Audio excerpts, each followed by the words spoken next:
YouTube channel परीक्षा सहपाठी में आप सभी का हार्दिक स्वागत है। Good evening to all of you. मैं रितु। चलिए, जैसे कि आपको पता ही है, हम जो तैयारी कर रहे हैं अपनी सीटेट की प्रिपरेशन कर रहे हैं, जिसका एग्ज़ाम आपका संडे में आपका होने वाला है। 20 अगस्त में जो आपका एग्ज़ाम होगा संडे के दिन। तो इसकी जो हम क्लास करें हिंदी की, या आपकी स्पेशल मैराथन क्लास आपको मिल रही है, जिसमें हम ओल्ड पेपर अपने करें जो CBT बेस आपके एग्ज़ाम हुए थे, ऑनलाइन आपके एग्ज़ाम हुए थे 22-23 में, वे पेपर हम करे हैं। इससे पहले हमने जो कवर किए थे CDP और EVS के क्वेश्चन हमने देखे थे 2022 और 23 के। तो ओल्ड पेपर आपके लिए इम्पोर्टेंट है। चलिए, अब हम जो अपना पेपर करेंगे आज 20 यानी 20 जनवरी तक हमने पेपर अपने कर लिए थे। आज जो हमारा नेक्स्ट पेपर है उसको करते हैं। चलिए, ये जो पेपर है 23 जनवरी 2023 का ये पेपर है, जो आपका CBT यानी जो 2023 में आपका पेपर हुआ था, उसका हिंदी का सेक्शन हम देख रहे हैं। चलिए, हिंदी का सेक्शन आपका पेपर फर्स्ट में भी आपका 30 नंबर का आता है, और पेपर टू सेकंड जो आपका होता है उसमें भी 30 मार्क्स, यानी टोटल जो आपके पेपर में, यानी दोनों पेपर को मिला के 60 मार्क्स की आपकी हिंदी हो गई। चलिए, अब सबसे पहले आपको इसमें जो आता है, इसमें दो आपके पैसेज, एक आपका गद्यांश आएगा, दो आपके पैसेज से आते हैं। एक काव्यांश आपका होता है, एक गद्यांश हो गया, और एक आपका काव्यांश आता है, जो आपके नंबर यानी कितने मार्क्स के आपके आते हैं, ये आपके आएंगे। गद्यांश और काव्यांश दोनों 15 मार्क्स के आपके कवर कराते हैं। 15 मार्क्स की आपकी क्या होती है, पैडागोजी आपकी होती है। तो 15 नंबर आपके पैडागोजी से आते हैं, 15 क्वेश्चन आपके गद्यांश काव्यांश से आते हैं।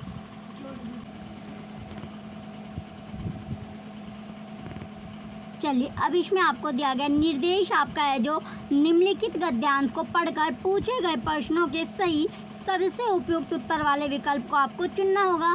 तो तमिलनाडु भारत के दक्षिणी छोर पर बसा राज्य है। जो तमिलनाडु है वो भारत के दक्षिणी, जो साउथ जो आपका है, यानी दक्षिणी छोर पर बसा एक राज्य स्टेट है, जिसे प्रकृति ने मैदानी, समुद्री तथा पर्वतीय विभिन्नताएं प्रदान कर अपने हाथों से संवारा है।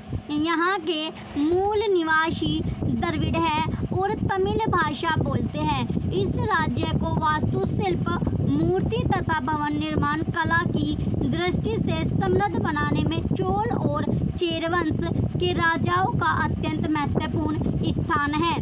तमिलनाडु को मंदिरों का राज्य भी कहा जाता है। यहाँ अनेक प्राचीन मंदिर है, जो स्थापत्य कला के अद्वितीय नमूने हैं। कैसे, यानी जो अद्वितीय नमूने हैं। चलिए, आगे अब आपको दिया गया क्वेश्चन फर्स्ट आपका है, निम्नलिखित में से कौन सा राज्य भारत के दक्षिण में स्थित है। जो साउथ में आपका सिचुएटेड है, स्थित को क्या बोले देते हैं, सिचुएटेड आपका बोल देते हैं, या लोकेटेड, सिचुएटेड या लोकेटेड हम स्थित को बोलते हैं। Option A Gujarat, option B Tamil Nadu, option C Madhya Pradesh, option D Himachal Pradesh. तो कौन सा राज्य भारत के दक्षिण में स्थित है, तो राज्य कौन सा है, तमिलनाडु भारत के दक्षिण में स्थित है।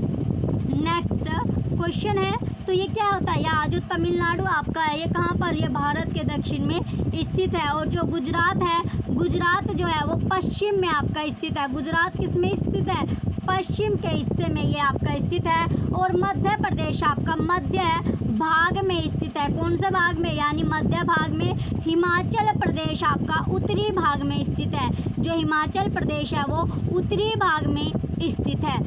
नेक्स्ट क्वेश्चन है, क्वेश्चन नंबर सेकंड, स्थापत्य कला का अर्थ है। जो स्थापत्य जो कला होती है उसका अर्थ क्या होता है। ऑप्शन ए भवन निर्माण की कला, ऑप्शन बी मूर्ति बनाने की कला, ऑप्शन सी भित्ति चित्र बनाने की कला, ऑप्शन डी मंदिर निर्माण की कला। तो जो स्थापत्य जो कला है उसका अर्थ क्या होगा, तो स्थापत्य कला का अर्थ होता है भवन निर्माण की कला। क्वेश्चन सेकंड का ऑप्शन ए राइट है। जो स्थापत्य यानी भवन निर्माण की जो कला होती है। नेक्स्ट क्वेश्चन है, क्वेश्चन नंबर थर्ड, चोल तथा चेर राजाओं ने तमिलनाडु को समृद्ध बनाया है।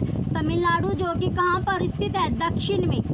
किसमें, दक्षिण में, यानी साउथ में ये आपका स्थित है। तो जो चोल और जो चेर के जो राजाएं थे, उन्होंने तमिलनाडु को समृद्ध बनाया है। तो कैसे, ऑप्शन ए चित्रकला में, ऑप्शन बी मंदिर निर्माण कला में, ऑप्शन सी गीत संगीत में, ऑप्शन डी वास्तुशिल्प मूर्ति एवं भवन निर्माण कला में। तो चोल और चेर राजाओं ने जो तमिलनाडु को जो समृद्ध बनाया है वो किस में बनाया? वास्तुशिल्प मूर्ति एवं भवन निर्माण की कला में। तो जो एक तो आपको पता चल गया जो तमिलनाडु आपका ये कहाँ पर? दक्षिण में, साउथ में आपका स्थित है। इस आपका सिचुएटेड है कहाँ पर? जो दक्षिण में या साउथ में, ये आपका सिचुएटेड है दक्षिण में, साउथ में जो तमिलनाडु आपका है। और ये भारतीय कला का किसका? जो भारतीय कला का स्वर्ण युग, जो भारतीय कला आपकी होती है क्या? जो भारतीय कला है, भारतीय कला का जो स्वर्ण युग होता है, कौन सा युग? जो स्वर्ण का युग है, स्वर्ण युग भी इसको कहा जाता है। तो स्वर्ण युग किसको कहा जाता है? तो इसे तमिलनाडु को ही कहा जाता है। नेक्स्ट क्वेश्चन है जो कौन सा काल? जो चोलों का काल होता है, चोलों को काल को ही स्वर्ण युग भी इसमें कहा गया है। चलिए नेक्स्ट क्वेश्चन है क्वेश्चन नंबर 4। तमिलनाडु को मंदिरों का राज्य भी कहा जाता है, वाक्य से तात्पर्य है। जो तमिलनाडु का जो मंदिर है का राज्य भी कहा जाता है। तमिलनाडु को मंदिरों का क्या कहा जाता है? राज्य यानी स्टेट। राज्य जो आपका स्टेट होता है वो भी कहा जाता है। तो इस वाक्य से, इस सेंटेंस से तात्पर्य क्या है? ऑप्शन ए तमिलनाडु में मंदिरों का राज्य है, ऑप्शन बी तमिलनाडु में प्राचीन मंदिर है, ऑप्शन सी तमिलनाडु में मंदिरों की बहुलता है, ऑप्शन डी तमिलनाडु में मंदिरों को महत्व दिया जाता है। तो राइट आंसर क्या है इसमें? ऑप्शन सी तमिलनाडु में मंदिरों की जो बहुलता है, क्या जो बहुलता होती है वो आपकी है। तो इन्हें नेक्स्ट क्वेश्चन है क्वेश्चन नंबर 5। निम्नलिखित में से कौन सी तमिलनाडु की भौगोलिक विशेषता नहीं है? तो तमिलनाडु की जो भौगोलिक विशेषता नहीं है, ऑप्शन ए समुद्री, ऑप्शन बी मरुस्थलीय, ऑप्शन सी मैदानी, ऑप्शन डी पर्वतीय। तो जो भौगोलिक विशेषता नहीं है, स्पेशलिटी नहीं है, वो क्या नहीं है? मरुस्थलीय। क्वेश्चन 5 का ऑप्शन बी मरुस्थलीय राइट आंसर होगा। नेक्स्ट क्वेश्चन है क्वेश्चन नंबर 6। क्वेश्चन 6 है यहाँ अनेक प्राचीन मंदिर है जो स्थापत्य कला के अद्वितीय नमूने हैं, वाक्य से तात्पर्य है। तो जो ये वाक्य है, जो सेंटेंस है, इससे तात्पर्य क्या है? ऑप्शन ए यहाँ अनेक प्राचीन मंदिर है जो भवन निर्माण के बेजोड़ उदाहरण है, एग्जाम्पल है। ऑप्शन बी यहाँ अनेक प्राचीन मंदिर है जिनकी भवन निर्माण कला अन्य क्षेत्रों के मंदिर से मिलती जुलती है। ऑप्शन सी यहाँ अनेक प्राचीन मंदिर है जिनका निर्माण वहाँ के राजाओं ने करवाया था। ऑप्शन डी यहाँ अनेक प्राचीन मंदिर है जिनकी मूर्तियाँ बेजोड़ है। तो राइट आंसर क्या होगा इसका? ऑप्शन ए यहाँ अनेक प्राचीन मंदिर है जो भवन निर्माण के बेजोड़ उदाहरण है, एग्जाम्पल है। चलिए इसका राइट आंसर ऑप्शन ए है, यहाँ अनेक प्राचीन मंदिर है जो भवन निर्माण के बेजोड़ उदाहरण है। नेक्स्ट क्वेश्चन है क्वेश्चन नंबर 7। तो अत्यंत का जो संधि विच्छेद आपका होगा, तो संधि विच्छेद क्या है? ऑप्शन ए प्लस तयंत, ऑप्शन बी अत प्लस यंत, ऑप्शन सी अति प्लस अंत, ऑप्शन डी अति प्लस तयंत। तो अत्यंत का जो संधि विच्छेद होता है वो क्या हो गया? इसका राइट आंसर आपका ऑप्शन सी अति प्लस अंत। अति प्लस अंत क्या हो गया? अत्यंत आपका हो गया। तो अत्यंत का जो संधि विच्छेद है वो अति प्लस अंत आपका होता है। चलिए इसमें यदि ये आपका क्या है, इसमें जो होता है अत्यंत का संधि विच्छेद आपको पता चल गया। इसमें क्या हो, इसमें जो होता है यदि, जैसे एग्जाम्पल क्या है आपका यदि, एक और अगर हम यदि प्लस अपि, इसका जो संधि विच्छेद आपका यह आपका यद्यपि आपका, तो ये आपका कौन सा ये इसका जो शब्द बनेगा ये यद्यपि, कौन सा शब्द बना? यद्यपि आपका बन जाएगा। नेक्स्ट अब आपका क्वेश्चन है क्वेश्चन नंबर 8। अद्वितीय का समानार्थी शब्द नहीं है, तो जो समानार्थी शब्द नहीं होगा वो आपको बताना है। ऑप्शन ए बेजोड़, ऑप्शन बी अद्भुत, ऑप्शन सी अनोखा, ऑप्शन डी आश्चर्य। जो अद्वितीय का जो समानार्थी शब्द नहीं है वो क्या है, आश्चर्य है। तो आश्चर्य जो होगा वो अद्वितीय का समानार्थी शब्द नहीं है। बाकी जो तीनों आपके हैं ये अद्वितीय का समानार्थी शब्द आपके हो गए। चलिए, जैसे बेजोड़ हो गया, अद्भुत और अनोखा, तीनों के तीनों इसके समानार्थी शब्द हैं। नेक्स्ट क्वेश्चन है क्वेश्चन नंबर 9, समूह से भिन्न शब्द कौन सा है। यानी समूह जो होता है आपका ग्रुप, तो ग्रुप जो है, ग्रुप से जो डिफरेंट वर्ड आपका है, डिफरेंट वर्ड है वो आपको बताना है। शब्द जो है वो कौन सा होगा। ऑप्शन ए मैदानी, ऑप्शन बी समुद्री, ऑप्शन सी पर्वतीय, ऑप्शन डी मरुस्थल। तो राइट आंसर क्या है इसमें, मरुस्थल। तो जो डिफरेंट है इसमें मरुस्थल आपका डिफरेंट आपका होगा। कैसे, यानी जो मैदानी होता है, समुद्र और पर्वतीय, तीनों के तीनों क्या है, व्याकरणिक इकाई से ये क्या है, एक दृष्टि से ये आपका विशेषण कैसे शब्द है, ये तीनों ही विशेषण शब्द आपके हैं, तीनों के तीनों विशेषण शब्द है। और जो मरुस्थल आपका है ये संज्ञा बोधक है। कैसा शब्द है, ये संज्ञा बोधक शब्द आपका है। तो ये क्या हुआ, सबसे डिफरेंट आपका हुआ क्योंकि ये तीनों विशेषण शब्द है और ये संज्ञा बोधक शब्द आपका है। नेक्स्ट, अब आपका आगे दिया गया है जो निर्देश में आपको 10 से लेकर 15 तक निम्नलिखित काव्यांश को पढ़कर पूछे गए प्रश्नों के सही सबसे उपयुक्त उत्तर वाले विकल्प को आपको चुनना होगा। जैसे धरती की परियों के सपनीले प्यार में नई चेतना नई उमंग बोलने लगी, कुछ ऐसे भोर की बयार गुनगुना उठी, अलसाए कुहरे की बहा सिमटने लगी ना, नरम नरम किरणों की नई नई धूप में राहों के पेड़ों की छा लिपटने लगी। तो ये आपको, यानी अब इसका जो काव्यांश आपने पढ़ा, काव्यांश से जो क्वेश्चन आपके बनेंगे वे देखते हैं अब। चलिए, काव्यांश से क्वेश्चन नंबर अब आपका 10 है, भोर अपने संग क्या लाई। जो भोर है वो अपने संग क्या लाई है। ऑप्शन ए नई चेतना और स्वप्न, ऑप्शन बी नई उमंग और नई उमंग, ऑप्शन सी नई चेतना और नई उमंग, ऑप्शन डी नई उमंग और प्रेम। तो जो भोर है वो अपने संग नई चेतना और नई उमंग लाई है। क्वेश्चन 10 का ऑप्शन सी राइट आंसर होगा। तो जो भोर होती है वो अपने संग नई चेतना और नई उमंग लाई है।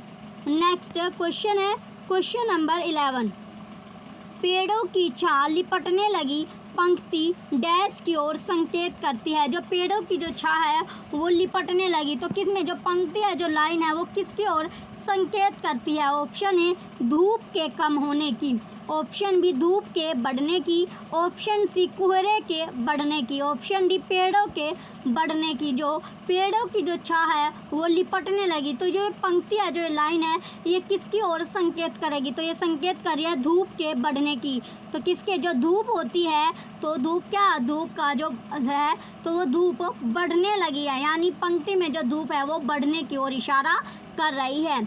नेक्स्ट क्वेश्चन है क्वेश्चन नंबर 12, नरम नरम किरणों से क्या तात्पर्य है। जो नरम नरम किरण है उससे क्या तात्पर्य होगा। ऑप्शन ए सूरज की किरणें धूप में नहा ली है, ऑप्शन बी सूरज की किरणें नरम पड़ रही है, ऑप्शन सी सूरज की किरणें नरम होती है, ऑप्शन डी सूरज अभी अभी उगा है। जो सूरज है वो अभी अभी उगा है। तो राइट आंसर, यानी नरम नरम किरणों से तात्पर्य है जो सूरज है वो अभी अभी हुआ है, यानी मॉर्निंग का टाइम है। मॉर्निंग यानी सनराइज, क्या है, सनराइज का आपका, यानी सूरज जो है उसी टाइम क्या है, उगा है। तो इसी तरह जो किरणें होगी वो क्या होगी, नरम नरम आपको लगेगी, यानी मॉर्निंग की जो, मॉर्निंग में जो सूर्य यानी सूर्य की जो किरण होती है वो क्या होती है, नरम होती है।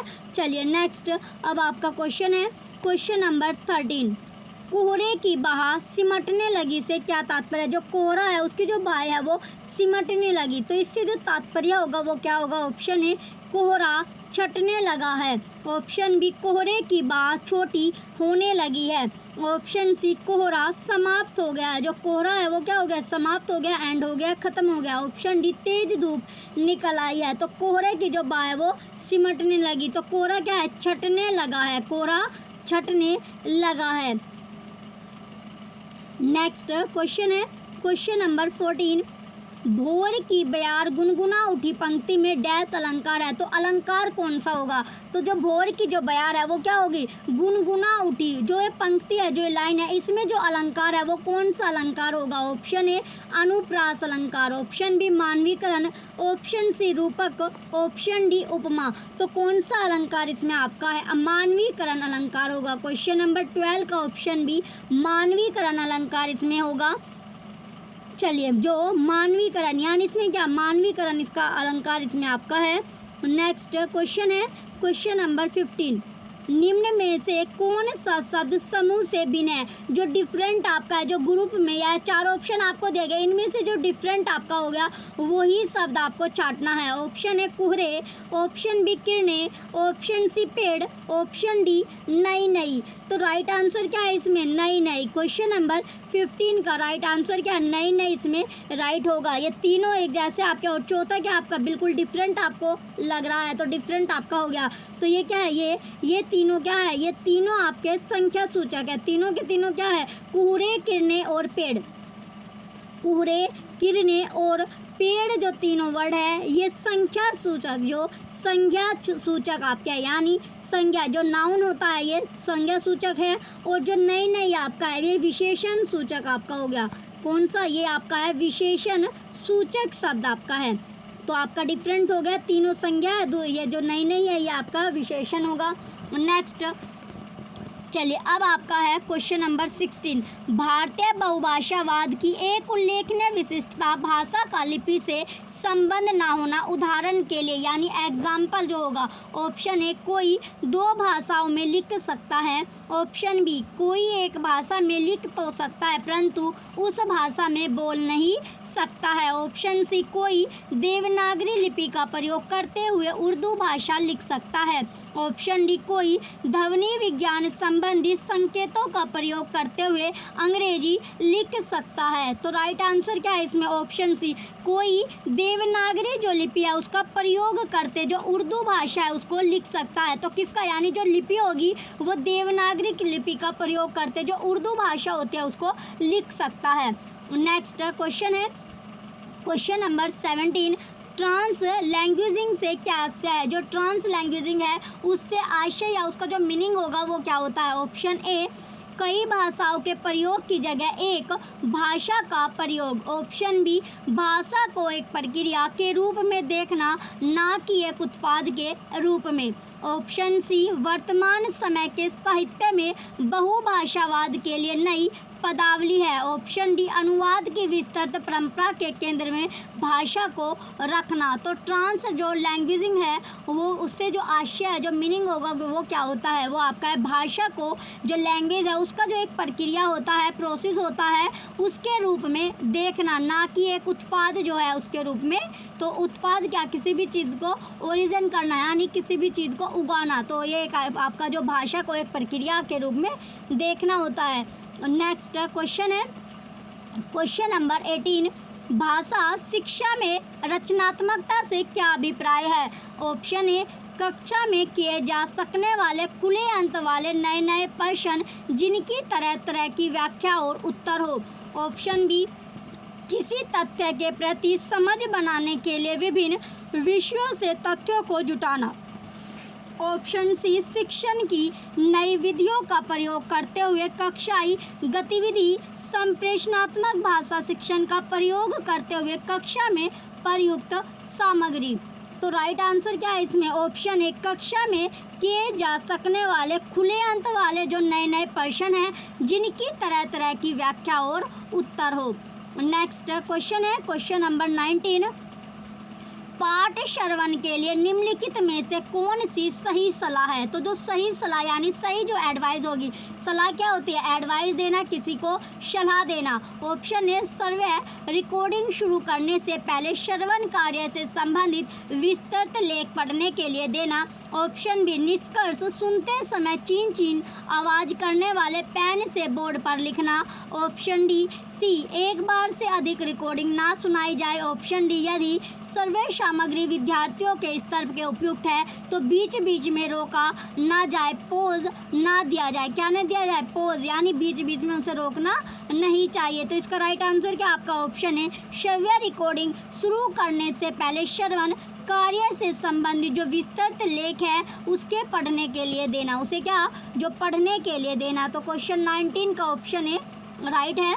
नेक्स्ट क्वेश्चन है 20, निम्नलिखित में से कौन सा व्याकरण पढ़ाने का चरण नहीं है? पढ़ाने का चरण या स्टेज जो नहीं है, क्या नहीं है? स्टेज नहीं है। ऑप्शन है विद्यार्थी की भाषा में अध्यापक द्वारा संशोधन करना, क्या करना? यानी अध्यापक के द्वारा उसमें संशोधन करना, सुधार करना। ऑप्शन बी किसी विशिष्ट व्याकरणिक जो बिंदु है, पॉइंट है, उसका यूज करने वाली या प्रयोग करने वाली जो संप्रेषण गतिविधि है, संप्रेषण करना, किसी के क्या करना? संप्रेषण यानी करना। ऑप्शन सी अध्यापक द्वारा अर्थ और नियम की जांच करना, जो अध्यापक है उसके द्वारा जो अर्थ है, मीनिंग है या रूल है उसकी जांच करना। ऑप्शन डी पढ़ाए गए वाक्यों का अभ्यास ड्रिल करवाना, जो अभ्यास है यानी ड्रिल उन्हें करवाना। तो बताइए जो स्टेज नहीं है व्याकरण पढ़ाने के लिए वो कौन सा है?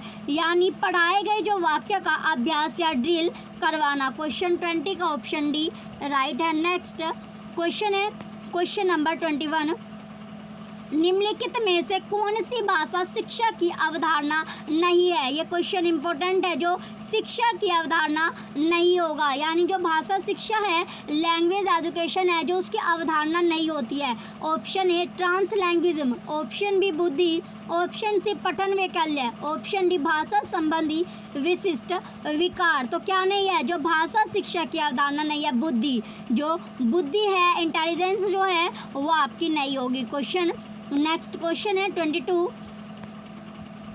भाषा की कक्षा में अध्यापक द्वारा पूछे जा रहे जो प्रश्न हैं वे महत्वपूर्ण निर्देशात्मक उपकरण होते हैं, क्योंकि ऑप्शन ए लगातार बोल रहे अध्यापक को थोड़ी देर के लिए आराम मिल जाता है। ऑप्शन बी कक्षा में विद्यार्थियों की सहभागिता बढ़ जाती है। ऑप्शन सी अध्यापकों को लंबी लंबी व्याख्या नहीं करनी पड़ती है। ऑप्शन डी इस समय अध्यापक पाठ योजना के बारे में तुरंत निर्णय ले सकते हैं। तो राइट आंसर क्या है इसका? ऑप्शन बी राइट होगा। कक्षा में विद्यार्थियों की जो सहभागिता है वो क्या है? बढ़ गई है, इंक्रीज हो गई है।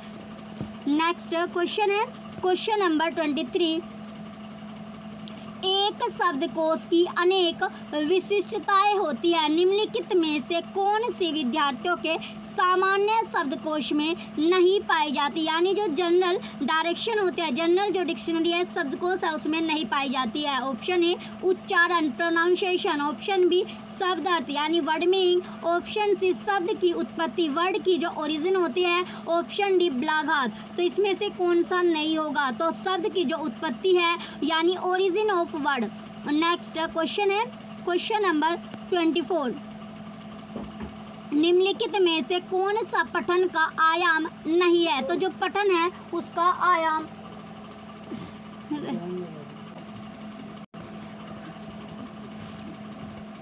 ऑप्शन ए भाषा की लिपि की पहचान, जो भाषा है, जो लैंग्वेज है, उसकी जो लिपि की यानी आइडेंटिफाई करना, पहचान करना। ऑप्शन बी पाठ को विस्तार देते हुए उसकी व्याख्या करना, जो लेसन है तो जो पार्ट है यानी जो चैप्टर हम पढ़ रहे हैं उसका जो विस्तार होता है, एक्सप्लेनेशन करके उसकी जो व्याख्या यानी उसको व्याख्या करना, एक्सप्लेनेशन करना। ऑप्शन सी पाठ्य सामग्री में से मुख्य बिंदु की पहचान करना, जो मेन पॉइंट होता है उसकी आइडेंटिफाई करना, मेन पॉइंट को क्या करना? आइडेंटिफाई करना। ऑप्शन डी कृतवाच्य और क्रमवाच्य की पहचान करना, आइडेंटिफाई उन्हें करना। तो क्वेश्चन 24 का राइट आंसर ऑप्शन डी है, कृतवाच्य और क्रमवाच्य की पहचान करना। क्वेश्चन 24 का ऑप्शन डी राइट होगा। नेक्स्ट क्वेश्चन है क्वेश्चन नंबर 25, भाषा शिक्षण के संदर्भ में क्वेश्चन 25 आपका है, भाषा शिक्षण के जो संदर्भ है, जो कंटेक्स्ट आपका होता है, संदर्भ क्या कंटेक्स्ट आपका होता है, उसमें जो प्रामाणिकता की जो अवधारणा होती है वो किससे संबंधित है, किससे रिलेट करती है, किससे रिलेटेड है? तो ऑप्शन ए वास्तविक संप्रेषणात्मक उद्देश्य के लिए प्रदत्त कार्य। ऑप्शन बी दो भाषाओं में शब्द सूची। ऑप्शन सी बोली और लिखी गई सामग्री। ऑप्शन डी आरंभिक साक्षरता। तो राइट आंसर क्या है इसमें? ऑप्शन सी बोली और लिखी गई जो सामग्री होती है, जो मटेरियल, सामग्री क्या होता है आपका? जो मटेरियल आपका होता है, यानी सामग्री जो है, तो बोली और जो लिखी गई, जो हम बोलते हैं या जो लिखी गई वो आपकी होती है। नेक्स्ट क्वेश्चन है 26, निम्नलिखित में से कौन सा कथन भाषा के खेलों के की अनुशंसा करती है? यह है शास्त्रीय भाषा। और जो क्वेश्चन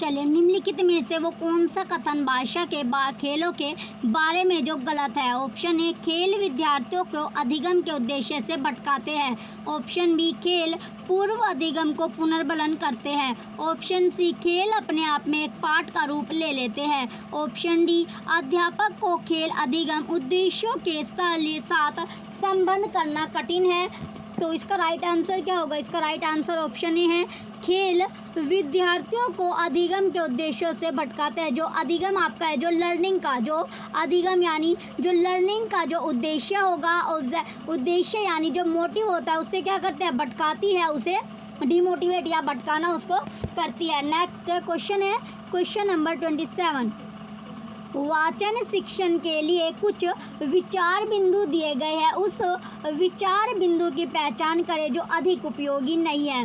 ऑप्शन ए विद्यार्थियों को बोलने से पहले कुछ काव्यांश, जो कुछ वाक्यांश देना। ऑप्शन बी वाचन के अभ्यास के लिए लिया गया टॉपिक शिक्षार्थियों के स्तर का होना चाहिए, यानी लेवल का होना चाहिए। ऑप्शन सी वाचन के लिए सामग्री पूर्व में पढ़े गए पठन संबंधी पाठ से ली जा सकती है। ऑप्शन डी वाचन के समय ही विद्यार्थियों के वाचन में संशोधन कर देना चाहिए। तो क्वेश्चन नंबर 27 का राइट आंसर क्या है आपका? ऑप्शन डी वाचन के समय ही, वाचन का जब समय हो, टाइम हो, उसी टाइम पे जो विद्यार्थी होते हैं, स्टूडेंट, उनके वाचन में संशोधन कर देना चाहिए। नेक्स्ट क्वेश्चन है क्वेश्चन नंबर 28, भाषा शिक्षा के संदर्भ में राष्ट्रीय शिक्षा नीति के बारे में कौन सा कथन सही नहीं है? तो कौन से वो स्टेटमेंट है जो सही नहीं होगी? ऑप्शन ए शिक्षा के माध्यमिक चरण में विदेशी भाषा का अध्ययन। ऑप्शन बी मिडिल और माध्यमिक चरणों में शास्त्रीय भाषाओं का अध्ययन। ऑप्शन सी घर की भाषा मातृभाषा निर्देश माध्यम की भाषा के रूप में। ऑप्शन डी विद्यालय शिक्षा के आरंभिक चरणों से ही अंग्रेजी भाषा माध्यम के रूप में। तो इसका राइट आंसर क्या होगा? क्वेश्चन 28 का राइट आंसर ऑप्शन डी है, जो विद्यालय शिक्षा है, यानी जो स्कूल की जो एजुकेशन है उसमें जो आरंभिक चरण होता है, जो आरंभिक यानी जो स्टेज होती है प्रारंभिक वाली, तो इसमें जो अंग्रेजी भाषा होती है, इंग्लिश जो लैंग्वेज आपकी होती है, इंग्लिश लैंग्वेज यानी मीडियम के रूप में आपकी होती है। नेक्स्ट क्वेश्चन है 29, अध्यापिका समय समय पर विभिन्न प्रकार के लिखित व मौखिक परीक्षण प्रदत्त कार्यों के माध्यम से देती है और इनका प्रयोग आकलन के लिए करती है। इस आकलन को किस रूप में जाना जाएगा? जो ये आकलन होता है इसको किस रूप में जाना जाएगा? तो वो कौन सा, यानी आकलन क्या होता है आपका? असेसमेंट करना। क्या करना? किसी भी चीज़ का असेसमेंट करना, आकलन करना। ऑप्शन ए रचनात्मक आकलन, जो फॉर्मेटिव आकलन आपका होता है असेसमेंट। ऑप्शन बी संकल्पनात्मक आकलन। ऑप्शन सी पोर्टफोलियो आकलन। ऑप्शन डी दक्षता आधारित आकलन। तो राइट आंसर क्या है इसमें? ऑप्शन है जो रचनात्मक आकलन होता है। कैसा? जो आकलन आपका होता है फॉर्मेटिव असेसमेंट। कैसा? फॉर्मेटिव असेसमेंट, जो रचनात्मक आकलन होता है। नेक्स्ट क्वेश्चन है क्वेश्चन नंबर 30, उत्तर प्रदेश के पश्चिमी भागों में बोली जाने वाली हिंदी बिहार के पूर्वी भागों में बोली जा रही हिंदी से भिन्न है, डिफरेंट है, पर इन दोनों क्षेत्रों के वक्ता और श्रोता भाषा की इस विविधता को समझ लेते हैं। हिंदी की इन दो विविधताओं को किस रूप में जाना जाएगा? तो ये जो विविधता होती है इसको किस रूप में जाना जाएगा? ऑप्शन ए विभिन्न भाषाएं, ऑप्शन बी एक हिंदी है और दूसरी भोजपुरी है, ऑप्शन सी ये हिंदी भाषा की बोलियां है, ऑप्शन डी ये एक ही भाषा है। तो राइट आंसर क्या है इसका? ऑप्शन सी, ये हिंदी भाषा की बोलियां है। कौन सी भाषा की? जो भाषा आपकी है ये हिंदी आपकी है, यानी हिंदी भाषा की बोली है, लैंग्वेज जो आपकी होती है, जो हम यूज़ करते हैं। तो क्वेश्चन 30 का option number C right answer है। चलिए आगे अब आपका जो नेक्स्ट पेपर है आपका 24 जनवरी 2023, 24 जनवरी 2023 का हम पेपर करेंगे। चलिए टाइम वेस्ट ना करते हो, अपने क्वेश्चन की ओर चलते हैं। तो 24 जनवरी का सबसे पहले आपको निर्देश आपको दिया गया है। निर्देश क्या है आपका?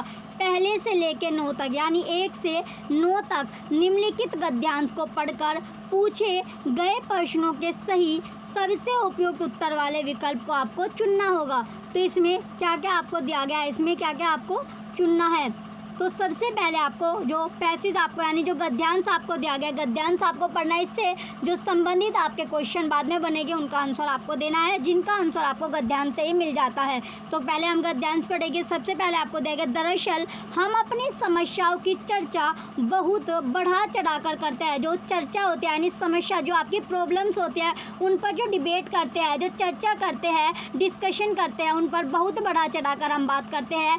समस्याएं आने पर हम दूसरों की सहानुभूति चाहते हैं। तो दूसरों की क्या? सहानुभूति चाहते हैं, लेकिन सहानुभूति या दया से कोई समस्या हल नहीं होती। दरअसल हम जो मुश्किलों का रोना रहते हैं, लेकिन कभी समाधान के बारे में नहीं सोचते। तो हम क्या करते हैं, जो मुश्किलें आती है उनका रोना रोते हैं, लेकिन कभी भी जो उसका समाधान होता है उसके बारे में हम सोचते नहीं है, थिंक नहीं करते। हम हथियार डालते हुए यह मान लेते हैं जैसे बड़ी भारी मुसीबत आ गई है। कैसी जो मुसीबत है वो बड़ी भारी है, दिन रात इसी मुसीबत के बारे में सोचते हैं। समस्या दिलो दिमाग पर पूरी तरह छा जाती है। इस पूरी प्रक्रिया में स्वयं के द्वारा, जो ये पूरी प्रक्रिया या पूरा प्रोसेस जो होता है, इसमें स्वयं के द्वारा किए गए जो कार्य है, वर्क है, उनका जो मूल्यांकन करना भूल जाते हैं। यदि हम ऐसा करें तो हो सकता है कि ऐसी स्थिति से बाहर निकलने में मदद मिल जाए। परिस्थितियों का ठीक ठाक मूल्यांकन करके आप आसानी से समाधान तक पहुंच सकते हैं। किसी भी समस्या का हल उसकी जड़ में होता है। तो किसी भी कोई भी प्रॉब्लम आते है उसका जड़ क्या, यानी जो उसका समस्या का जो समाधान होगा, जो सॉल्यूशन होता है, वो उसकी जो जड़ होती है उसी में उसका होता है।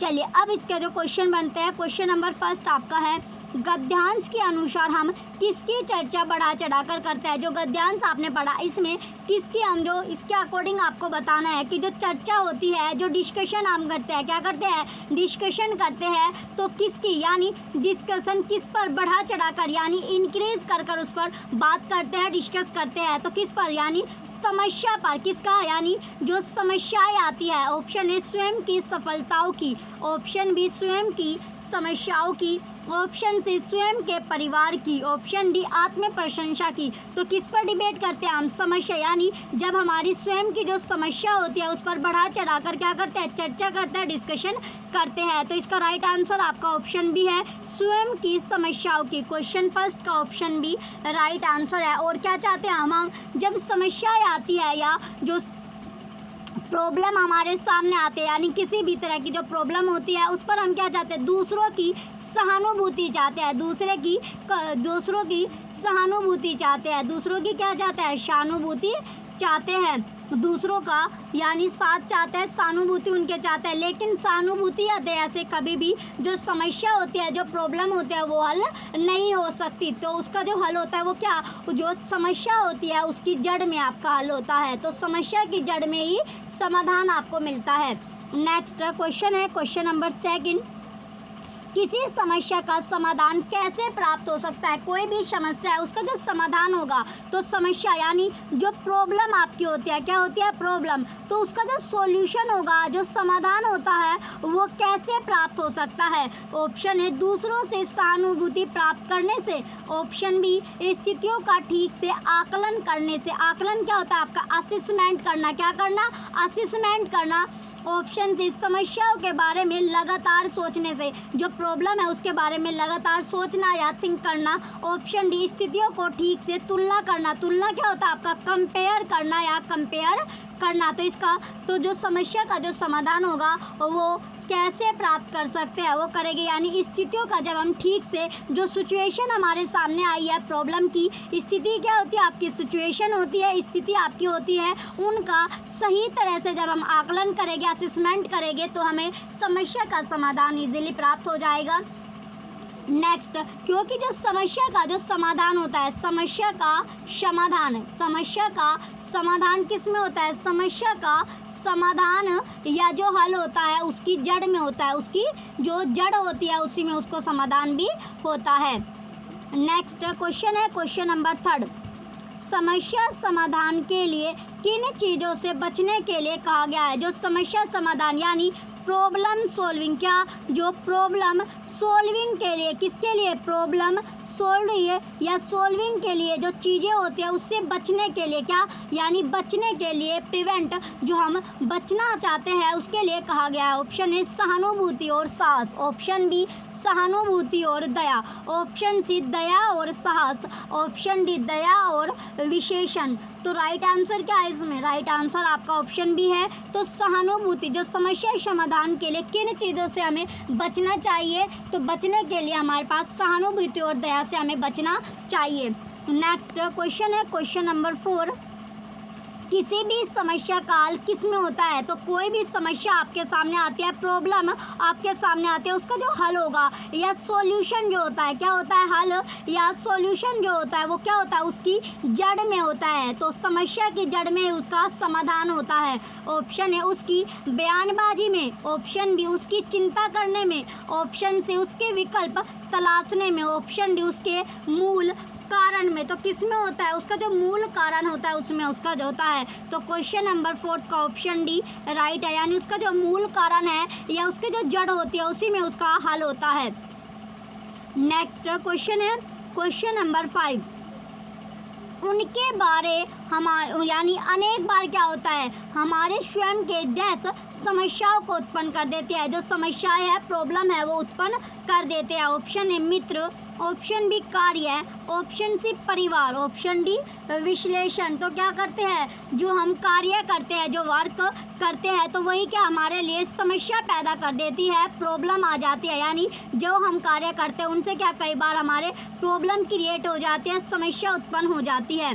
यानी जो भी हम कार्य करते हैं उससे क्या होती है, प्रॉब्लम क्रिएट हो सकती है। नेक्स्ट क्वेश्चन है क्वेश्चन नंबर 6, समस्या आने पर क्या करना चाहिए। जब समस्या आती है, जब प्रॉब्लम क्या आती है, समस्या या प्रॉब्लम आती है, तो हमको क्या करना चाहिए। ऑप्शन है उसके बारे में सोचना चाहिए, ऑप्शन बी स्थितियों का विश्लेषण करना चाहिए, जो स्थिति है, जो सिचुएशन है उसको क्या करना चाहिए, एनालाइज करना चाहिए, ऑप्शन सी दूसरों से सहानुभूति बटोरनी चाहिए, ऑप्शन डी उसके सामने हथियार डाल देना चाहिए। तो समस्या आने पर हमें उसका जो स्थिति आई है, जो सिचुएशन हमारे सामने है, उस सिचुएशन को एनालाइज करना चाहिए। एनालाइज करने के बाद यानी उसे का आकलन करना चाहिए कि जो इस समस्या आई है क्यों आई, उसको एनालाइज करेंगे तो उसका जो समाधान होगा उसका समाधान भी आपको मिल जाएगा।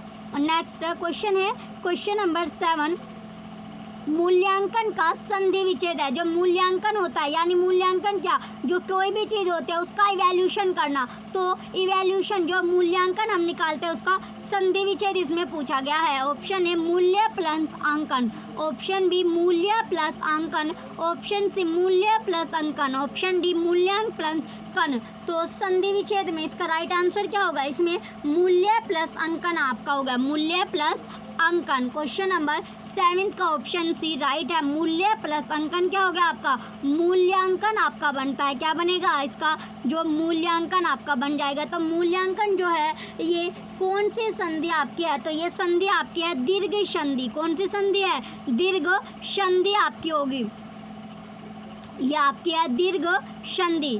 तो मूल्यांकन में क्या होता है, ये आपकी दीर्घ संधि आपकी हो जाएगी। चलिए दीर्घ संधि का ये आपका एग्जाम्पल है, उदाहरण आपका है। नेक्स्ट क्वेश्चन होगा क्वेश्चन नंबर 8।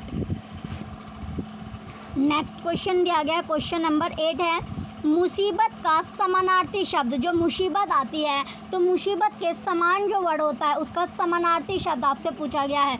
ऑप्शन ए पीड़ा, ऑप्शन बी कष्ट, ऑप्शन सी धोखा, ऑप्शन डी विपदा। तो मुसीबत का जो समानार्थी होगा वो क्या होता है? विपदा आपका, यानी मुसीबत को जब विपदा आती है यानी मुसीबत और विपदा ये दोनों क्या है? एक दूसरे के समानार्थी आपके हैं। तो पीड़ा का समानार्थी क्या होगा? मुसीबत का जो पीड़ा का जो समानार्थी है वो क्या हो गया? कष्ट आपका होता है। पीड़ा का कष्ट आपका होता है। और जो धोखा आपका होता है, धोखा का समानार्थी क्या होता है? कपट। धोखा यानी किसी के साथ कपट करना, धोखा करना यानी कपट करना। और मुसीबत का समानार्थी आपका विपदा होता है। नेक्स्ट क्वेश्चन है क्वेश्चन नंबर 9, निम्न में से कौन सा शब्द अनेकार्थी है? तो वो शब्द आपको बताना है जो क्या है? अनेकार्थी शब्द है। कैसा शब्द है? अनेकार्थी है। ऑप्शन ए दया, ऑप्शन बी हल, ऑप्शन सी मुसीबत, ऑप्शन डी प्रक्रिया यानी प्रोसेस। तो इसमें जो अनेकार्थी शब्द है वो क्या? हल। क्वेश्चन 9 का ऑप्शन बी हल जो है वो अनेकार्थी शब्द आपका होगा। यानी हल से क्या होता है? हल आपका यानी हल होता है यानी समाधान निकालना किसी भी चीज़ का, यानी हल करना यानी समाधान हो गया। सरलता आपका होता है, क्या होता है? सरलता हो गया। और जवाब ये समानार्थी शब्द यानी अनेकार्थी शब्द आपका होता है। तो इसके अनेक अन्य अर्थ भी होते हैं किसके? हल के। चलिए नेक्स्ट क्वेश्चन है क्वेश्चन नंबर, चलिए अब निर्देश में आपको दिया गया 10 से 15 तक जो क्वेश्चन होंगे वो निम्नलिखित काव्यांश को पढ़कर पूछे गए प्रश्नों के सबसे उपयुक्त उत्तर वाले विकल्प को आपको चुनना होगा। तो सबसे पहले आपको दिया गया है बोर हुई पेड़ों की बीना बोलने लगी, यानी जो बोर है, बोर हुई किससे? पेड़ों की। ये क्वेश्चन, ये आपका जो काव्यांश है इंपॉर्टेंट आपका है। तो बोर हुई पेड़ों की जो बीना है वो बोलने लगी। पात पात हिले, डाल डाल डोलने लगी, कहीं दूर किरणों के तार झनझना उठे, सपनों के स्वर डूबे धरती के गान में, लाखों ही लाखों दिए तारों के खो गए पूरब के अधरों की हल्की मुस्कान में। चलिए अब इसके क्वेश्चन आपके बनते हैं। क्वेश्चन है क्वेश्चन नंबर 10, कविता का जो मुख्य स्वर है, जो कविता है, जो पोयम है, उसका जो मेन स्वर होगा वो क्या होता है? ऑप्शन नंबर ए रात, ऑप्शन बी सुबह, ऑप्शन सी शाम, ऑप्शन डी प्रकृति। तो रात यानी जो नाइट आपकी होती है, सुबह क्या होती है? आपकी मॉर्निंग होती है, और शाम आपकी इवनिंग हो गई, और प्रकृति जो नेचर आपका होता है, नेचर हो गया। तो कविता का जो मुख्य स्वर है, जो मेन वो या जो मेन स्वर होगा वो क्या होता है? पोयम का। तो पोयम का जो मेन स्वर है वो आपका सुबह है। नाउन आपका होगा जो सुबह यानी मॉर्निंग आपका होगा, क्या होता है? सुबह होगा। नेक्स्ट क्वेश्चन है क्वेश्चन नंबर 11। नेक्स्ट क्वेश्चन दिया गया क्वेश्चन 11, कविता का मुख्य स्वर है। तो कविता का मुख्य स्वर आपको बताना है ऑप्शन में से ही। ऑप्शन ए पेड़ हिलने लगते हैं, ऑप्शन बी सूरज की किरणें फैल जाती है, ऑप्शन सी पूरब में लालिमा छाने लगती है, ऑप्शन डी दिए जगमगाने लगते हैं। तो कविता का मुख्य स्वर किससे है? जो कविता यानी कविता का मुख्य स्वर आपका दिए जगमगाने लगते हैं। क्या जो दिए होते हैं वो सुबह के टाइम क्या होते हैं? दिए जो होते हैं वो जगमगाने लगते हैं, जलने लगते हैं, यानी सुबह के टाइम यानी मॉर्निंग के टाइम में ही क्या करते हैं? पूजा करते हैं। तो दिए जो होते हैं वो जगमगाने लगते हैं। नेक्स्ट क्वेश्चन है क्वेश्चन नंबर 12, कविता में सपनों की बात क्यों की गई है? जो कविता है उसमें जो सपने हैं यानी जो ड्रीम्स है उनकी बातें क्यों की गई है? ऑप्शन ए भोर से पहले रात को स्वप्न देखना, भोर से पहले क्या जो रात है नाइट है उसको स्वप्न देखना, ऑप्शन बी भोर से पहले रात को सपनों का सच होना, ऑप्शन सी सपनों में धरती के गीत गाना, ऑप्शन डी सपनों में धीमे स्वर में गुनगुनाना। तो राइट आंसर क्या होगा इसका? ऑप्शन ए भोर से पहले रात को स्वप्न देखना। तो भोर से पहले जो रात है उसको स्वप्न देखना। क्वेश्चन 12 का ऑप्शन ए राइट होगा। नेक्स्ट क्वेश्चन है क्वेश्चन नंबर 13, बोर होने का संकेत मिलता है। तो बोर होने का जो संकेत या इशारा मिलता है वो कैसे मिलता है? ऑप्शन ए तारों, यह आपका है जो इसमें दिया गया मरो की जगह ये आपका तारों आपका है। तो तारों आपका हो गया, सारे को ये तारे आपका है। तो तारों को तारों की झनकार से, ऑप्शन बी तारों के खो जाने से, ऑप्शन सी तारों के जगमगाने से, ऑप्शन डी तारों की संख्या बढ़ने से। तो भोर होने का जो संकेत होता है वो क्या है, यानी भोर क्या होता है आपका सुबह होने का, तो तारों के खो जाने का। तो भोर क्या, भोर का जो मतलब है वो सुबह से आपका है। भोर का मतलब क्या है, सुबह से, मॉर्निंग से। तो भोर क्या, यानी सुबह होने वाली है या मॉर्निंग होने वाले, तो सुबह हो जाएगी तो जो तारे होते हैं वो खो जाएंगे, तारे खो जाएंगे। तो ये आपके तारे हैं, तो तारे क्या होते हैं, खो जाते हैं। नेक्स्ट क्वेश्चन है क्वेश्चन नंबर 14। तारा का पर्यायवाची शब्द नहीं है, जो तारा है उसका, यानी तारा क्या होता है, स्टार। तो स्टार का जो पर्यायवाची शब्द है वो कौन सा नहीं है। ऑप्शन है तारक, ऑप्शन बी मरीका, ऑप्शन सी उड़ू, ऑप्शन डी तमस। तो तारा का जो पर्यायवाची शब्द है वो तमस आपका होगा। क्वेश्चन नंबर 14 का ऑप्शन डी तमस राइट आंसर है। तो तमस के जो तारा है उसके जो पर्यायवाची शब्द कौन कौन से होते हैं, तम आपका होता है, तम हो गया, अंधकार आपका हो गया, अंधकार हो गया, और अंधेरा आपका होता है, क्या होता है, अंधेरा। चलिए नेक्स्ट क्वेश्चन है, तमस के ये आपके पर्यायवाची थे। नेक्स्ट क्वेश्चन है अब आपका क्वेश्चन नंबर 14। कौन सा शब्द समूह से भिन्न है, जो डिफरेंट आपका होगा, जो ग्रुप में आपको दिए गए ऑप्शन में जो सबसे अलग होगा, डिफरेंट होगा, वो ये आपको चुनना है। ऑप्शन ए धरती, ऑप्शन बी दिए, ऑप्शन सी पेड़, ऑप्शन डी लाख। तो इसमें से जो डिफरेंट है वो क्या है आपका, लाख। यानी धरती, दिए और पेड़ क्या है, ये धरती, दिए और पेड़ आपके संबंधित क्या है, धरती, ये सभी आपके। और जो लाख है ये क्या है, पैसा, यानी लाख जो पैसा आपका है, यही क्या आपका इसमें डिफरेंट आपका है, समूह से जो डिफरेंट आपको चुनना था। नेक्स्ट चलिए अब नेक्स्ट क्वेश्चन दिया गया क्वेश्चन नंबर 16।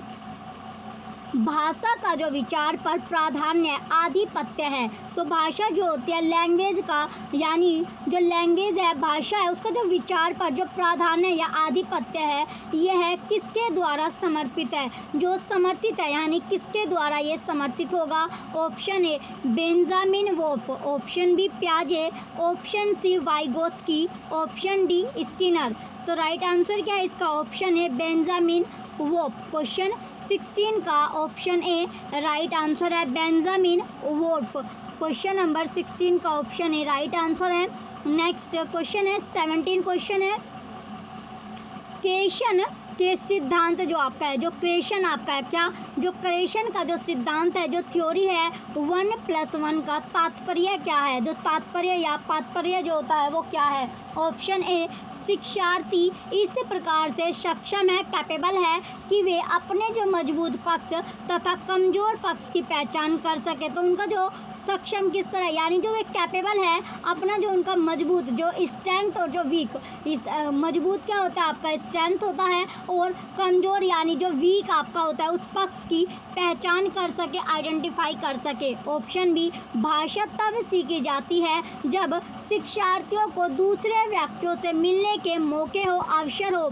ऑप्शन सी सामग्री का स्तर शिक्षार्थियों के क्षमता के वर्तमान स्तर से कुछ ऊपर के स्तर का होना चाहिए। ऑप्शन डी कक्षा कार्य का अभ्यास घर में करवाया जाना चाहिए। जो कक्षा कार्य है यानी जो क्लास वर्क है उसका जो अभ्यास होगा, जो एक्सरसाइज होती है वो किस में, घर में यानी हाउस में ही करवाया जाना चाहिए। तो इसका राइट आंसर आपका ऑप्शन सी है, सामग्री का स्तर शिक्षार्थियों की क्षमता के वर्तमान स्तर से कुछ ऊपर के स्तर का होना चाहिए। नेक्स्ट क्वेश्चन है क्वेश्चन नंबर 18। बालिका संकोच के साथ बात करती है। जो बालिका है वो किसके साथ, संकोच के साथ बात करते हैं, जिससे कई बार जो संप्रेषण होता है, जो कम्युनिकेशन होता है उसमें व्यवधान होता है। यह रूब्रिक किस बात का आकलन करेगा, जो ये रूब्रिक है ये कौन सी बात का आकलन या असेसमेंट करता है, तो किस बात का करेगा। ऑप्शन है उच्चारण का। उच्चारण होता है प्रोनाउंसिएशन, उच्चारण क्या आपका, प्रोनाउंसिएशन आपका हो जाएगा। और व्याकरण होता है ग्रामर, व्याकरण क्या होता है, ग्रामर आपका होता है। परवाह करना, ऑप्शन सी शब्द का भंडार। तो राइट आंसर क्या है इसमें, ऑप्शन सी परवाह। तो किसका आकलन करता है, परवाह का आकलन करेगा। नेक्स्ट क्वेश्चन है क्वेश्चन नंबर 19। क्वेश्चन नंबर 19 है कक्षा 1 की अध्यापिका ने कक्षा में मौजूद वस्तुओं पर लेबल लगाए हुए हैं। उसने कक्षा की दीवारों पर शिक्षार्थियों के घर की भाषा में कहानियों और कविताओं के पोस्टर लगाए हैं। इस तरह से अध्यापिका क्या करना चाहती है? तो इस तरह से जो अध्यापिका है, जो टीचर्स है, वो क्या करना चाहती है? ऑप्शन ए, बच्चों को अंग्रेजी सीखने में मदद करना चाहती है। ऑप्शन बी, मुद्रित लिखित समृद्ध परिवेश रचना चाहती है। ऑप्शन सी, अपनी कक्षा को सजाना, यानी सजाना क्या, डेकोरेशन करना, डेकोरेट करना। ऑप्शन डी, अपनी रचनात्मकता का प्रदर्शन करना चाहते हैं। जो रचनात्मकता क्या होता है? फॉर्मेटिव, ये आपका होता है फॉर्मेटिव, यानी वो फॉर्मेटिव जो होता है उसका प्रदर्शन, यानी प्रदर्शन करना, किसी चीज़ को रिप्रेजेंट करना, क्या करना, रिप्रेजेंट करना, उसे उसका प्रदर्शन करना चाहती है। तो राइट आंसर क्या है इसका? ऑप्शन बी, जो मुद्रित और जो लिखित समृद्ध परिवेश है, जो रचना है, उसको चाहती है। नेक्स्ट क्वेश्चन है 20। कक्षा 3 की अध्यापिका अपने विद्यार्थियों के वाचन कौशल का आकलन करना चाहती है। जो कक्षा 3 की जो अध्यापिका है, वो जो उसके स्टूडेंट है, उनका जो वाचन कौशल है, स्किल है, उसका आकलन या असेसमेंट करना चाहती है। कौन सी गतिविधि इसमें उपयुक्त नहीं होगी? तो वो गतिविधि या जो एक्टिविटी होती है, क्या जो एक्टिविटी है वो उपयुक्त नहीं है। ऑप्शन ए, बच्चों को पढ़ी गई सामग्री से शब्दों के अर्थ बताने के लिए कहना। ऑप्शन बी, अपने प्रिय भोज्य पदार्थ का नाम बताने के लिए कहना।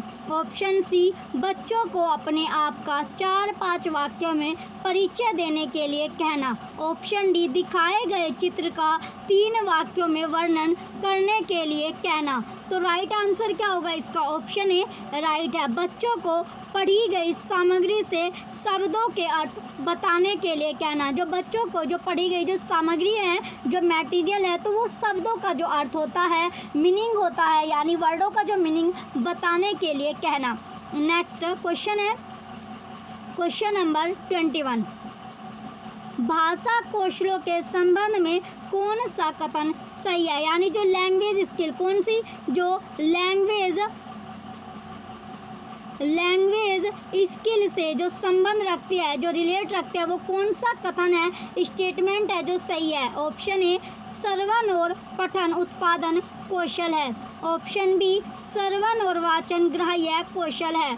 ऑप्शन सी, श्रवण उत्पादक कौशल है पर पठन ग्राह्य कौशल है। ऑप्शन डी, श्रवण ग्राह्य है जबकि वाचन उत्पादक कौशल है। तो राइट आंसर क्या होगा इसका? ऑप्शन डी, श्रवण क्या है, ग्राह्य है, जबकि जो वाचन है वो कैसा, उत्पादक कौशल है, स्किल आपका है, यानी उत्पादक कौशल होगा। तो ये स्टेटमेंट क्या आपकी करेक्ट है।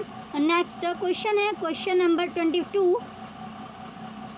क्वेश्चन नंबर 22 दिया गया अब आपका, भाषा की कक्षा में, जो भाषा की यानी लैंग्वेज की जो क्लास है, उसमें जो अध्यापिका है, जो टीचर्स होते हैं, वो बच्चों को एक गतिविधि क्या कराती है, यानी एक एक्टिविटी कराती है। गतिविधि क्या होता है? एक्टिविटी होता है, करवाती है, जिसमें विद्यार्थी जो स्टूडेंट होता है वो पाठ्य सामग्री जो होती है, यानी चैप्टर का जो कंटेंट, यानी जो पाठ्य सामग्री की ओर दौड़कर जाते हैं, फिर अपने सहपाठी जो उसके मित्र होते हैं उसको वापस आकर पाठ्य वस्तु की सामग्री बताते हैं, जो मटेरियल होता है वो बताते हैं। जो इस गतिविधि को क्या कहा जाएगा? जो ये गतिविधि होती है, एक्टिविटी होती है, इसको क्या बोला जाएगा? तो ये एक्टिविटी कौन सी होती है? Option A, running text.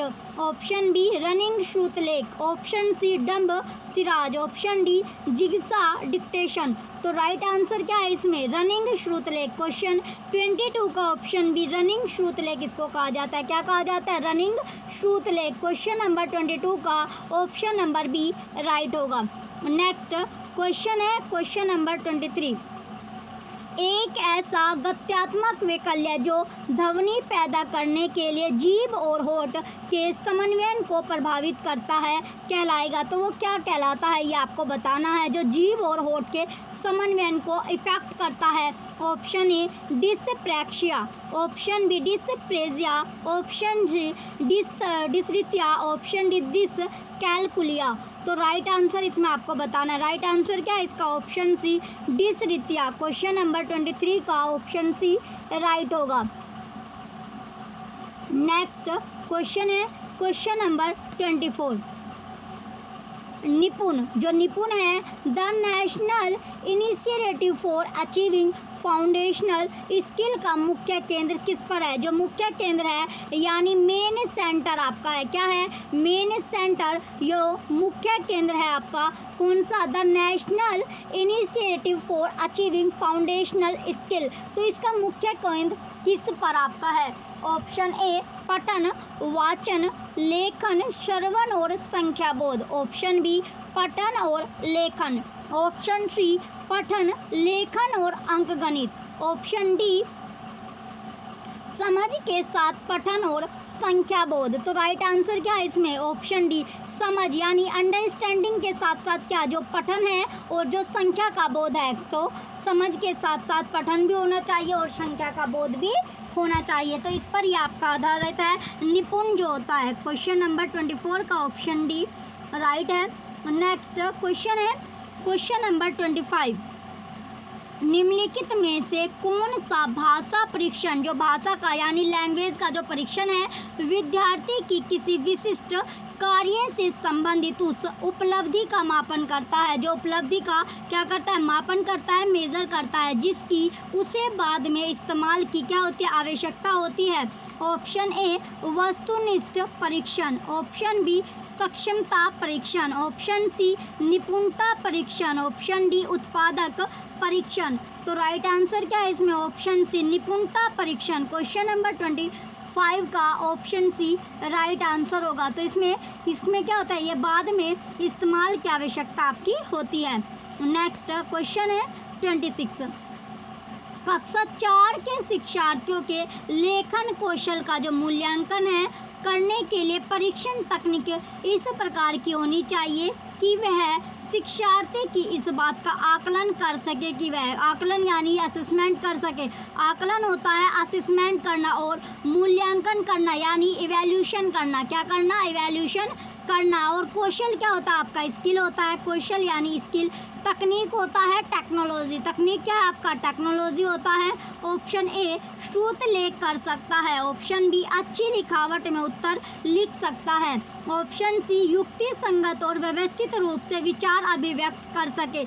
जो युक्ति संगत होता है उसके साथ जो व्यवस्थित यानी अरेंजमेंट जो होता है उसका वो अच्छे तरह से यानी विचार जो होता है अरेंजमेंट के साथ साथ जो व्यवस्थित होता है यानी विचार जो होते हैं, जो ओपिनियन, विचार कैसे यानी जो विचार आते हैं ओपिनियन आपके होते हैं, ओपिनियन अभिव्यक्त कर सके, उन्हें बता सके, अपनी बातें बताना, तो अभिव्यक्त करना उनको।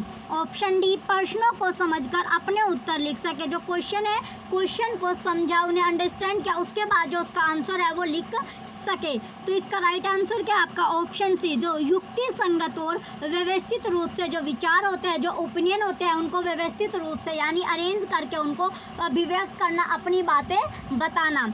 नेक्स्ट क्वेश्चन है क्वेश्चन नंबर 27, लोगों का एक समूह, लोगों का क्या एक समूह है, ग्रुप है जो भाषा के प्रयोग के संबंध में, भाषा का यानी लैंग्वेज का जब प्रयोग करते हैं उसके संबंध में भाषिक मानकों के एक प्रतिमान जो सेट होता है उसको साझा करते हैं, शेयर करते हैं। साझा करना यानी किसी भी चीज़ को शेयर करना, शेयरिंग को साझा कहते हैं तथा कहलाता है। तो वो क्या कहलाएगा, ऑप्शन ए भाषा रजिस्टर, भाषा प्रयुक्ति, ऑप्शन बी वाक्य समुदाय, ऑप्शन सी बोली समुदाय, ऑप्शन डी वाक्य रजिस्टर प्रयुक्ति। तो राइट आंसर क्या है इसका, ऑप्शन बी वाक्य समुदाय। क्वेश्चन 27 का ऑप्शन बी वाक्य समुदाय जो होगा इसका राइट आंसर होगा। नेक्स्ट क्वेश्चन है क्वेश्चन नंबर 28, पठन बोध का संवर्धन करने के लिए अध्यापक को कौन सा लेखन कार्य देना चाहिए। तो कौन सा वो लेखन कार्य है जो अध्यापक को देना चाहिए। ऑप्शन ए पाठ्य सामग्री, जो पाठ की जो सामग्री है वो पढ़े गए जो शब्द है उसका श्रुत लेख करवाना। ऑप्शन बी विद्यार्थियों को पढ़ी गई जो सामग्री है उसका सारांशीकरण करने के लिए कहना। ऑप्शन सी किसी सामग्री को पढ़ते समय उसमें आए कठिन शब्दों के अर्थ कंठस्थ करके लिखने के लिए कहना। ऑप्शन डी किसी सामग्री को पढ़ते समय उसमें आए नए शब्दों से वाक्य बनाने के लिए कहना। तो राइट आंसर क्या है इसका, ऑप्शन बी, जो विद्यार्थी है जो स्टूडेंट है उसे पढ़ी गई जो सामग्री है जो मटेरियल है उसका जो सारांशीकरण होता है उसको करने के लिए कहना। नेक्स्ट क्वेश्चन है 29 क्वेश्चन है, पाठ्य सामग्री के बारे में सामान्य जो जनरल जो जानकारी होती है, तो जनरल जानकारी या जनरल जो नॉलेज होती है हासिल करने की जो दृष्टि है वो तेजी से किया गया पठन क्या कहलाएगा? तो वो पठन क्या कहलाता है? ऑप्शन ए बारीकी से पठन। कैसा? यानी पठन जो है वो बारीकी से पठन है। ऑप्शन बी तीव्र पठन। ऑप्शन सी सरसरी तौर पर पठन। ऑप्शन डी अर्थपूर्ण पठन। तो जो पाठ की सामग्री क्वेश्चन 29 का राइट आंसर क्या होगा? ऑप्शन डी सरसरी तौर पर पठन। कैसा? जो पठन है वो सरसरी तौर पर पठन कहलाएगा। तो कैसा पठन कहलाया? सरसरी तौर पर। चलिए नेक्स्ट लास्ट क्वेश्चन है क्वेश्चन नंबर 30। प्रक्रिया लेखन के दौरान जो प्रक्रिया होता है, जो प्रोसेस होता है, प्रोसेस किसका? लेखन का। लिखने के दौरान कौन सी एक अच्छी लेखन पूर्व की जो युक्ति होती है, तो जो युक्ति होती है वो कौन सी है? ऑप्शन ए मानस चित्रण। ऑप्शन बी समीक्षा करना। ऑप्शन सी संपादन। ऑप्शन डी पुनरावृत्ति। तो राइट आंसर क्या है इसमें? ऑप्शन ए मानस चित्रण। क्वेश्चन नंबर 30 का ऑप्शन है मानस चित्रण इसका राइट आंसर होगा। जो प्रक्रिया लेखन का यानी प्रोसेस जो होता है लेखन का, रिटर्न के दौरान जो एक अच्छी लेखन पूर्व की जो युक्ति है वो मानस चित्रण आपका कहलाता है। तो क्वेश्चन 30 का ऑप्शन है राइट है। चलिए आज हमने जो पेपर किया है, 2 पेपर हमने कवर किया है, 23 जनवरी और 24 जनवरी। इससे पहले जो क्लास में हमने जो क्लास में अपने पेपर कवर किया है 28 दिसंबर, 29 दिसंबर का किया है। फिर हमने 9 जनवरी, 10 जनवरी, 11 जनवरी, 12 जनवरी, 13 जनवरी, 17 जनवरी, 18 जनवरी, 19 जनवरी और 20 जनवरी का हमने पेपर कवर कर लिया। यानी हमने जो पेपर कवर कर लिए 13 पेपर हमने कवर कर लिया है। 22-23 की हम बात कर रहे हैं। तो जो CBT बेस आपके एग्ज़ाम हुए थे लास्ट ईयर वे पेपर हम कवर कर रहे हैं। इससे पहले हमने EVS और CDP के जो सेक्शन है वो ऑलरेडी हम कवर कर चुके हैं। तो EVS और CDP की सारी क्लासेस आपको जो है वो चैनल पर मिल जाएगी, आप वहाँ से देख सकते हैं। प्लेलिस्ट में आपको मिल जाएगी EVS की भी, CDP की मैराथन जो क्लास आपको मिल गई। सारे पेपर हमने कवर कर लिया। अब हम हिंदी के जो पेपर है वो अपना एक एक करके अपना कर रहे हैं। चलिए जो भी बच्चे चैनल पर नए हैं वो चैनल को सब्सक्राइब करके रखें, वीडियो को लाइक कीजिए, कमेंट कीजिए और वीडियो को ज़्यादा से ज़्यादा आप शेयर कीजिए। Thank you.